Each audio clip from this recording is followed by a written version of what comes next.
Bismillahirrahmanirrahim. Assalamualaikum warahmatullahi wabarakatuh.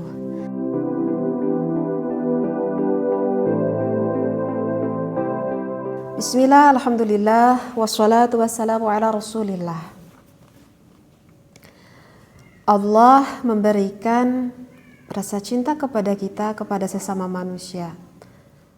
Allah memberikan rasa syahwat kepada kita. Allah memberikan rasa birahi kepada kita. Rasa syahwat yang Allah berikan kepada kita itu bukanlah suatu keaiban. Rasa syahwat yang Allah berikan kepada kita itu adalah atas dari anugerahnya Allah. Bahkan rasa syahwat yang Allah berikan kepada kita, manusia, itu bisa berubah menjadikan ibadah. Itu bisa berubah menjadikan pahala yang besar jika kita menyalurkan rasa syahwat itu dengan jalan yang diridhoi oleh Allah Subhanahu wa taala. Dengan apa jalan yang diridhoi oleh Allah Subhanahu wa taala? Yaitu dengan suatu pernikahan. Yang mana di dalam pernikahannya itu kita diniatkan semata-mata untuk ibadah kepada Allah Subhanahu wa taala. Dan kita sangat mengharapkan untuk mendapatkan keturunan agar bisa mengembangkan agama di muka bumi ini. Tetapi rasa syahwat yang Allah berikan kepada kita, jika kita salurkan dengan jalan yang tidak diridhoi oleh Allah, yaitu dengan jalan perzinahan, na'udzubillahi min dzalik, maka itu termasuk salah satu dosa yang besar menurut Allah. Semoga kita semua dilindungi oleh Allah dari segala dosa perzinahan sampai anak keturunan kita. Amin ya Allah ya Rabbal Alamin. Keterangan ini saya bacakan di dalam kitab Is'adur Rafiq ataupun syurahnya Sulam At-Taufiq. Di sini ada ayat Al-Quran pada surat Al-Isra pada ayat ke-32. A'udzu billahi minasyaitonir rajim. Wala taqrabuz zina. Di sini dikatakan jangankan berzina, kita mendekati zina saja itu sudah diharamkan oleh Allah. Dan ayat selanjutnya innahu kana fahisyatan wa sa'a sabila. Kenapa? Karena sesungguhnya zina itu adalah sesuatu perbuatan yang keji dan juga jalan yang buruk bagi Allah. Keterangan ini ada di dalam surat Al-Isra pada ayat ke-32. Kemudian diperjelas oleh hadis Rasulullah sallallahu alaihi wasallam. Rasulullah bersabda, "La yazni zani hina yazni wa huwa mu'min." Rasulullah sallallahu alaihi wasallam bersabda, tidak akan berzina seorang pelacur di waktu berzina jika ia sedang berada di dalam keadaan beriman. Kemudian, idza zana ar-rajulu kharaja minhu al-iman, kana 'alaihi kadzullati fa idza qata'a raja'a ilaihi al-iman. Idza zana ar-rajulu, jika seseorang itu berzina, maka di sini dikatakan kharaja minhu al-iman, maka imannya itu akan keluar dari dirinya. Kenapa? Karena seakan-akan dirinya itu kadzulati, diliputi oleh gumpalan awan yang ada di atas kepalanya. Fa idzan qata'a raja'a ilaihil iman. Jika dia lepas dari zina, maka imannya itu akan kembali lagi pada dirinya. Yang mana hadis ini diriwayatkan oleh Imam Daud dan juga Imam At-Tirmidzi.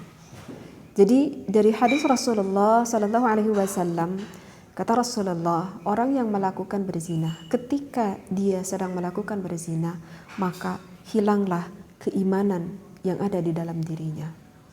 Mudah-mudahan orang yang sedang melakukan berzina tidak meninggal pada saat dirinya sedang melakukan berzina. Na'udzubillahi min dzalik. Kemudian di sini dikatakan ada hadis yang lain. Tuftahu abwabus samai nisfal laili fayunadi munadin hal min da'in fayustajabu lah hal min sa'ilin fayu'ta hal min makrubi fayufarraju an. Maka jawabnya, fala yabqa muslimun yad'u da'watan illa istajaba Allah azza wa jalla lahu illa zaniyatan tas'a bi farjiha au asyaran. Kemudian ada hadis lagi yang mengatakan Nabi sallallahu alaihi wasallam pernah bersabda, tuftahu abwabus samai. Allah akan membukakan pintu-pintu langit, akan dibukakan oleh Allah pada tengah malam. Maka pemanggil menyeru, adakah di sana yang berdoa? Rasulullah bersabda seperti itu. Maka pastilah Allah akan menijabahi doa kita. Dan adakah yang meminta? Kata Allah, maka pasti akan diberi oleh Allah. Apakah ada yang sedang dirundung kesusahan? Maka pasti akan dilapangkanlah darinya. Maka tidak akan tersisa seorang muslim pun yang berdoa dengan suatu doa kecuali kepada Allah Azza wa Jalla akan mengabulkan kepada orang yang meminta kepada Allah. Cuman di sini dikatakan kecuali bagi wanita yang penzina ataupun bagi laki-laki yang penzina yang berusaha dengan farjinya ataupun dengan kemaluannya atau orang yang pemungut harta bersepuluhan. Tentunya ini adalah di sini di dalam hadis ini dikatakan dari hadis Rasulullah Sallallahu Alaihi Wasallam ketika malam hari tiba, maka pintu-pintu langit akan Allah bukakan. Barang siapa di sana kita yang memohon kepada Allah, yang meminta kepada Allah, ataupun kita yang sedang dirundung kesusahan, yang sedang dirundung kesedihan, maka Allah akan bukakan semua pintu langit dan akan Allah menijabahi segala doa kita. Kecuali bagi orang-orang yang bagi orang-orang yang pelacur seperti itu. Tentulah Allah tidak akan menijabahi jika orang tersebut sebelum dia bertaubat kepada Allah. Tetapi jika orang penzina yang sudah bertaubat kepada Allah, jangankan penzina, pembunuh sekalipun, jika dirinya benar-benar bertaubatan nasuha kepada Allah, sebesar apapun dosa itu, maka Allah akan mengampuni dosa orang-orang tersebut. Tapi jangan dikira bahwa taubat itu susah jika Allah berkehendak susah. Taubat itu akan mudah jika Allah berkehendak mudah. Yang susah bukan hanya sekedar lisan kita mengucapkan astagfirullahaladzim. Yang susah adalah ketika kita mengucapkan istighfar yang keluar dari hati sanubari yang paling dalam. Itu adalah yang paling susah. Jangankan hanya dosa zina, dosa apapun itu yang sulit itu adalah ketika mengucapkan istighfar yang keluar dari hati. Maka pantas Rabi'atul Adawiyah berkata, kalau istighfar kita 1000 kali pun tidak berbanding dengan 1 kali istighfar. Yang maksudnya adalah istighfar 1 kali yang benar-benar keluar dari hati sanubarinya, ikhlas karena Allah Subhanahu wa Ta'ala. Jadi taubatan nasuha di sini. Kenapa kamu berhenti melakukan zina? Karena saya udah peluh. Karena saya udah gak bisa lagi berzina. Sehingga saya berhenti. Apakah itu bisa dikatakan dengan taubat? Itu bukan dikatakan taubat. Orang itu berhenti karena sudah tidak bisa melakukannya lagi. Kenapa kamu sekarang berhenti berzina? Karena saya malu oleh masyarakat. Karena masyarakat udah tahu akan apa yang sering saya lakukan. Sehingga saya berhenti. Maka itu pun bukan dikatakan dengan taubat.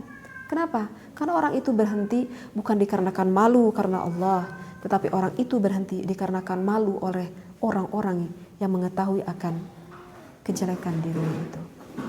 Jadi yang benar-benar bertaubatan nasuha kepada Allah, yang mana hatinya benar-benar menangis kepada Allah, yang mana hatinya benar-benar malu kepada Allah atas apa yang telah ia lakukan. Semoga kita semua dilindungi, diraksa, dijaga oleh Allah dan juga anak keturunan kita dari segala dosa-dosa termasuk dari dosa yang berat yaitu dosa zina. Wallahu a'lam. Mudah-mudahan keterangan ayat Al-Quran dan keterangan hadis yang saya bacakan di dalam kitab Is'adur Rafiq ini bisa kita ambil manfaat ilmunya dan kita bisa mengamalkan akan apa ilmu yang telah kita dapatkan. Wallahu a'lam, wabillahi taufiq wal hidayah. Wassalamualaikum warahmatullahi wabarakatuh.